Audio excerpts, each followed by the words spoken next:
In South Louisiana, storms are a way of life. Every storm poses a different threat, whether from flooding or hurricane-force winds. At All South Consulting Engineers, we help protect our people from these disasters. Before a storm, we work with our leaders to prevent catastrophic damage. After the storm, we help get the resources needed for rebuilding. We have helped our cities, parishes, and school boards recover over $2 billion to rebuild our community. We'll be here for the next one.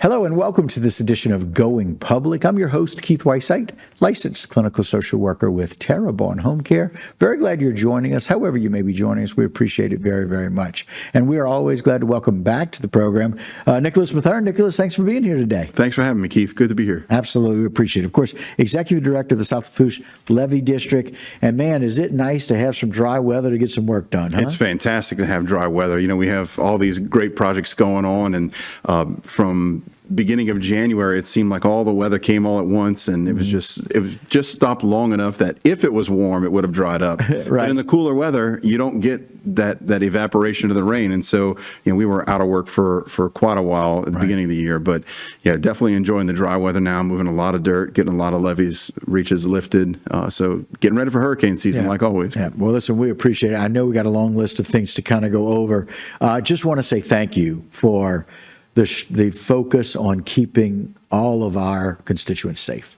Absolutely. And a lot of credit obviously goes to our staff. We have a fantastic staff that, my first storm in this seat, obviously, succeeding Wendell Curall, who's here for 42 years in this position. My first hurricane was Francine last year. And, the storm comes and I'm frantically going around from pump station to pump station, checking on all of our guys and, just not knowing what to do with myself, even though everything's fine. Everything's prepped. We're set. We're ready to go. And our guys are reassuring me like, it's going to be fine. Nick, relax. It's okay. Everything's going to be great. And so, and now I know that, man, you just trust our guys, and they're fantastic. And one example of that was just recently, and we've actually got a video to show on slide one, that every year we do a test of our road closures throughout the system. So we've got one road closure on the 4-lane highway in LaRose, and showing our guys putting these barriers in place. Okay. Here, what we're looking at is on the 4-lane highway in LaRose, that just south of the intersection with the Berg-LaRose Highway. We've got this road barrier that we have to deploy. It's a very intense manual exercise that we go through every year to make sure that ahead of hurricane season, all the components of this barrier are in place, and we don't need to replace anything. We're not missing any bolts. Nothing's broken. And so that recent test went off without a hitch. And so then we move on to our other road swing gate on the Delta Farms Road in LaRose. And then that's in the morning. Then in the afternoon, we go to Golden Meadow to the LA1 road gate that swings closed at our Lee, Ontario lock. So unfortunately, we have to shut down those highways. We're able to reroute in LaRose for the hour or so that it takes us to accomplish that. But when we get to Golden Meadow in the afternoon, that's the only way in or out. And so it's completely. So definitely thanks to our guys for a great test run, and thanks to the residents and the drivers heading to Fouchon that are patient with us every year to make sure that before hurricane season, we're going to be safe. So got to test that. Absolutely. And so, great to have those things.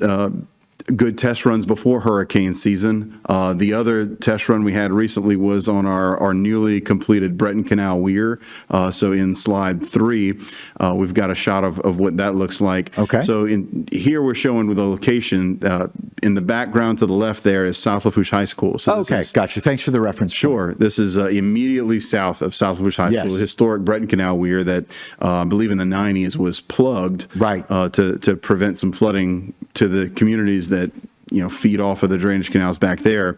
But more recently, if we advance a slide or two, we'll see what we we completed this project here. Wow. That's a 4-bay weir.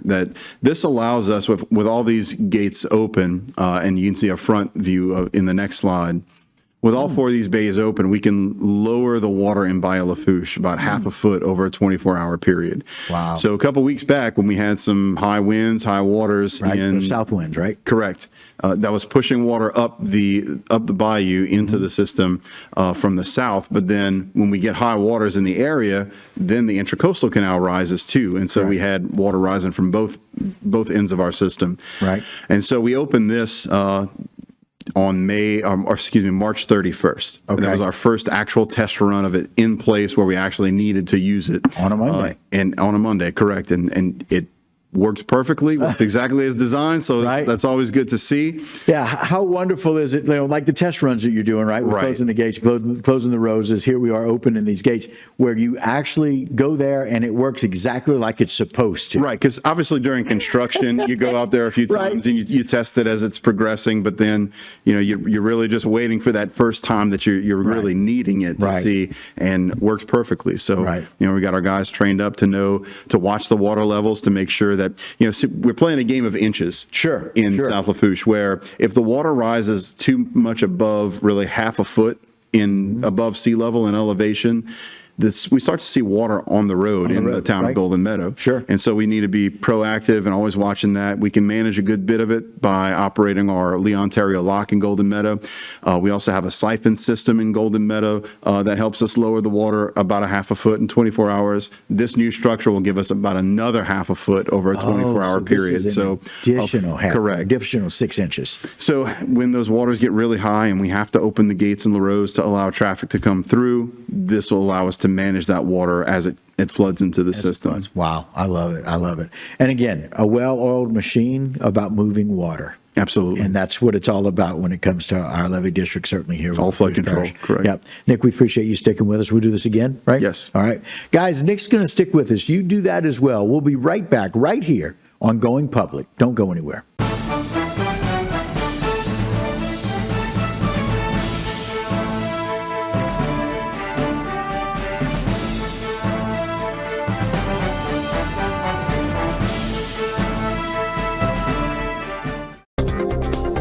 A new company with a lot of history, GIS Engineering has rapidly grown its brand around an experienced team of professionals. GIS Engineering is a full-service planning, engineering, procurement, and construction management company specializing in coastal protection and restoration, upstream and downstream industrial, and transportation infrastructure projects. Putting people first, GIS Engineering, a new company with a lot of history.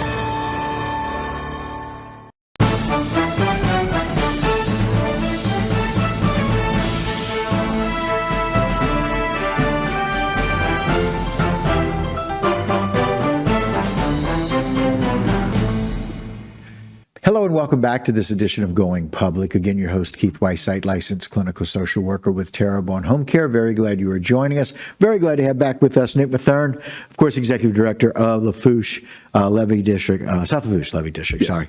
And so just so many good things going on down there. A lot of great work being done. Right. We've been very fortunate to have our partnership with the State Coastal Protection and Restoration Authority be so fruitful and advantageous for our people that we've been the recipient of a lot of grant money, whether it's oil spill money or state surplus.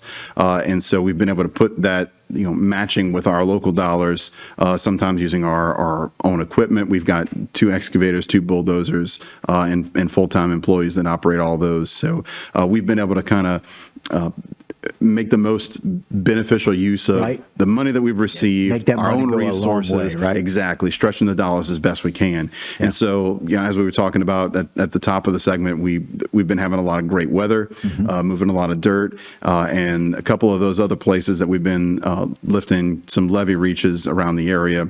We've got some images there. If we can pull up slide. Let's see, that would be slide 6, showing our Section E North levee improvements. So this is in the cutoff area on the east side of our system. Right. Most people down in South Lafourche are familiar with the Clovelly Farms area. Right. Myself, I don't even live there. I'm familiar with it. So, yeah, great fishing on the east side of there. Right. And so that blue line shows where we've been lifting our levee here. Now, this was one of the areas where during Hurricane Ida, we had a little bit of overtopping of our levees. Not a breach. Correct. It came over. And I think that's one of the most important things that we've actually been discussing with the Army Corps of Engineers lately is that their assessment of our system is that our biggest threat is not from levee failure, but from overtopping. Right, because of height of levee. Correct. And so like in Hurricane Ida, we had floodwaters getting up in this area over 14 feet, which is where our levees were at the time, about 14 feet. Right. And we were in the middle of lifting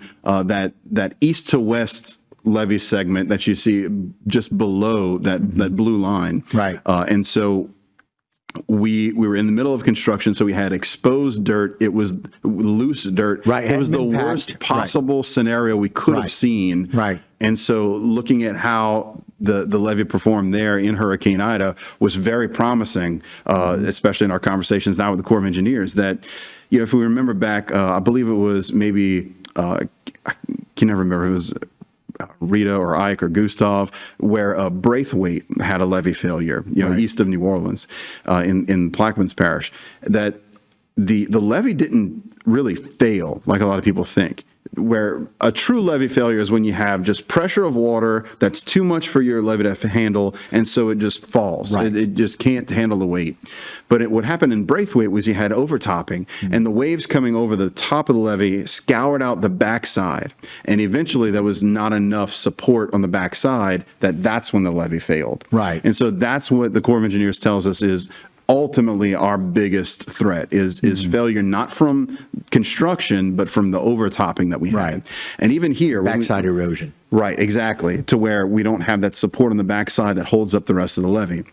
But here in this area of Clovelly Farms, we had fresh, loose dirt, no vegetation on top, no grass that was holding it all together, and we had water coming over for a while, in Hurricane Ida, and we did have a little bit of scouring, but no failures. And I think that was a very good, promising sign for how we've built our levees in the past. Talk about credibility for the process. And exactly. And validation. Wendell, my predecessor, Wendell Curl, had a lot of, we call them Wendellisms, right? His little sayings he would throw out all the time. Right. And one was, nothing reflects reality like reality. So we can do all the studies, all the models we want, but until we put it to the test, which we never want to do, obviously, we certainly you build all these hoping that you never have to use them. But nothing can really tell you exactly how it's going to perform until you see it perform. And that was very telling. So if you build it, we're not sure how the water will how it will come. Right. But now with Hurricane Ida, which was our biggest test, we know how high the water got there. And so what we've done since is now if Hurricane Ida were to pass over our system again this hurricane season, we would have no overtopping. Everywhere we did see overtopping, we've lifted since then. And so that's where we're under construction right now on the E North levee. Okay. Just north of where we did have that overtopping. It's about a 2-mile stretch going north-south where we've lifted from elevation of plus 14 going up to an elevation of plus 16. So adding 2 more feet. 2 more feet. Huge. So we've got one contractor who's hauling material from these borrow sites just to the west of the project area along the levee, and another contractor who's then taking that material and shaping it into that levee lift. So we're excited to see that progressing and look to be in a good position by the next hurricane season. Right. Coming up in June. We're looking forward to. A couple months from now. Right. As we got a minute left or so in this segment, always so much to talk about. Absolutely. Right, Nick? It's just really, really cool. And so again, it's about partnerships, right? But it's about the fact that you guys are not only aware of what you need, finding some of these matching funds and getting some of these dollars from the state and nationally, and then finding some matching funds that we have here in our area. Right. And then the ability to get the work done. Right. I mean, our people have proven time and time again how important this is to them, our whole community in South Lafourche, taxing themselves. We tax ourselves. I mean, in 2007, we passed the sales tax in South Lafourche by 82%. I mean, when have you ever seen a tax passed by 82%? Nobody ever wants to do that. So it just tells how seriously our people take flood protection in South Lafourche. And how seriously you guys are with the South Lafourche Levee District and making those things come to fruition. Absolutely. And making those things work, as passing, down from predecessor to yourself about that. So we appreciate it. Again, we had to take another short break, so we appreciate you sticking around with us to talk about some of the other projects we have going on. Sure. So we appreciate that. All right, guys, again, Nick is going to stick around, but don't go anywhere. A whole lot more right here on Going Public.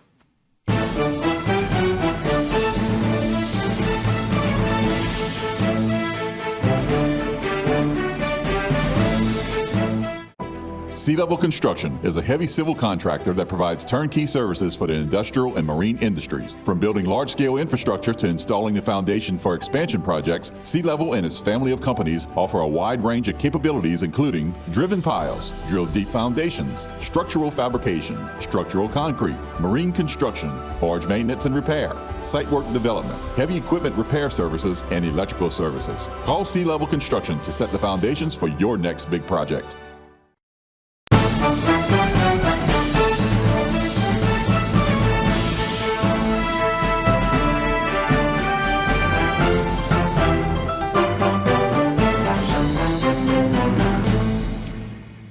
Hello and welcome back to this edition of Going Public. Again, your host, Keith Whiteside, licensed clinical social worker with Terrebonne Home Care. Very glad you're joining us. However you may be joining us, we appreciate it. And if you want to discuss levies, there's nobody better to do that than doing it with Nick Mathern. We appreciate you being here as well. Sure. Good to be here. All right. Of course, Nick, Executive Director of the South Lafourche Levee District. And, we're talking about all of the good things, the good weather, you have do a lot of good work, but you guys have a lot of projects going on lots of different places of different levees. Let's talk a little bit more about that. We do. So another section that we've been working on is what we call Section B North and B South. This is really behind the Oak Ridge Park in Golden Meadow. Okay. And just north of there also. And so we've got our own equipment. We have an excavator and a bulldozer. Historically, our levees were built by digging what we now call the Borrow Canal. We borrow the material from the canal, and now we've built it into a levee. Right. And over the years, we've lifted the levee, pulling more and more material out of there. We're getting to where we're running out of places that we can actually take some of that material. And so what we're doing right now on Section B South is we have our own equipment that's pulling as much as we can safely get from that Borrow Canal and stockpiling it for further use. Just to the north of there, we've got a local contractor who's taking some of the material that we've previously done, that same thing, pulled as much as we could safely get out of the canal, stockpiled it. We've got a contractor who's taking that material now and kind of maintaining the slope of Section B North. Okay. This was one of our levee sections when I first got on that, realized that we try to get what we call a 3-to-1 slope. Okay. Where for every foot that we go up in elevation, or down in elevation, however you want to look at it, we're going out from the center of the levee 3 feet. And that gives us a good stable, a good stable base to be able to hold back wave action. When we look at Section B North, it's pretty close to that 3-to-1 slope, but needed a little bit of updating and upkeep. A little more love, huh? So we're taking some of that material that we've previously stockpiled and getting back to that comfortable 3-to-1 slope. And so we're using, like I said, combination of our own equipment to pull the material out, and then local contractors who are more comfortable with, familiar with actually grading and shaping the levee more than our guys are. Okay. We move material very well, but that final grade and final dressing, as we call it, we usually leave that to the contractors to make sure that we're getting them safely built. Right. And you want that true 3-to-1.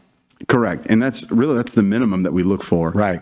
In places where we can go up to 4-to-1. The Corps is trying to get us to go to 5-to-1. Wow. We say, look, we know 3-to-1 works. We proved it in Ida. Right. So we're going to do 3-to-1 because that's what we can afford. Yeah, because it's so much more expensive to go 5-to-1. Absolutely. Hey, if we can do 5-to-1 levies all over the whole thing, whatever you want to match, if y'all want to match that, if y'all want to add some more money, we're glad to take it, use it, and put it up there. Right. For now, we're going to do what we've proven works and what we've proven that we can make affordable for our people and maintain good, safe levee protection. Without additional taxing. Exactly. Because we've taxed ourselves a lot. Right. And then the last project that we've been partnering with the state on is what we call our Section D South flood wall tie-in improvements. Okay. So this is a flood wall where we have, starting on slide 14, we've got a flood wall near a private residence pump station. So a private landowner had their own pump station when we started building the levee. Okay. And so when you have a pump station, you've got two choices. You can go up and over the levee, which then usually the higher you go with your levee, the bigger pump you require. Right. That makes sense. Or you can do what your other levee districts, other parishes have done, and build a solid wall, and then have the pipes go through the wall with a neoprene collar or some other kind of leak protection, where the pipe actually goes through the wall. So the problem here is that that wall is a static height. Right. And so our levees, though, we build them up and around. Right.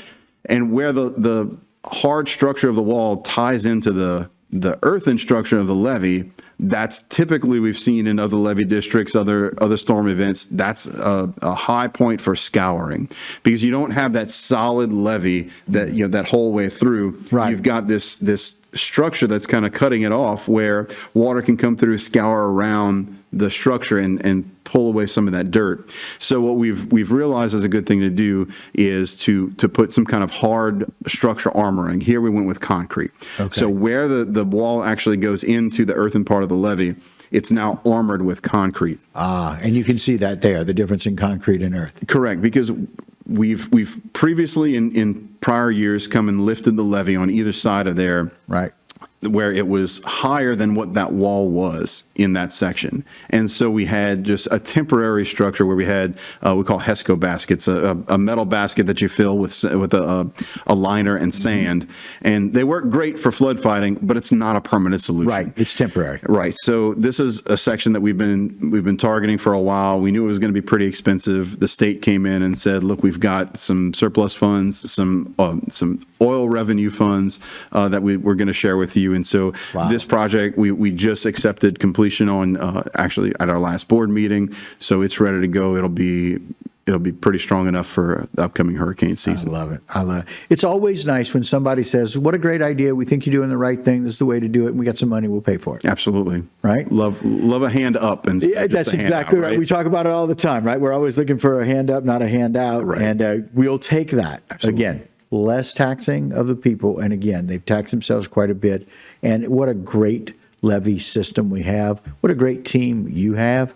What great protection we all have. Yeah, I'm honored to be a part of it. Just great to serve my home. That's exactly right. Protecting everything. Nick, thanks so much for all the information. Really appreciate you joining us on Going Public today. Sure. Thanks for having me, Keith. You got it. All right, guys, that'll do it for this particular edition of Going Public. But don't go anywhere. A whole lot more right here on HTV.